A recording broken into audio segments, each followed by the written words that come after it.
Tere armsad kuulajad! Kelle poole on inimene oma sajandite pikkuse ajaloo vältel palvetanud? Mida me teame jumalatest ja kõrgematest jõududest? Kes juhib maailma praegu ning seab reegleid inimühiskonnale?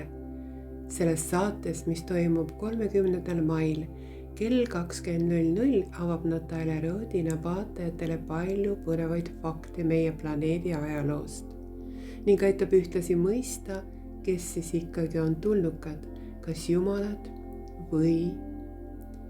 Natalja Rodina on rahvusvaheliselt tuntud Ukraina Tehnoloogiliste Teaduste Akadeemia akadeemik, teadlane, filosoofiateaduste doktor, psühholoog, parapsühholoog, teadvuse anomaalsete võimaluste uurija.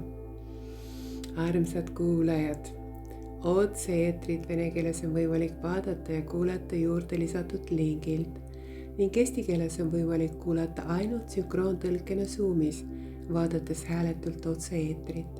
Otse-eetri link ja eestikeelne sünkroontõlke link on lisatud kõige algusesse. Meeldivat jälgimist, kuulamist ja kaasamõtlemist. Kohtumiseni Zoomis!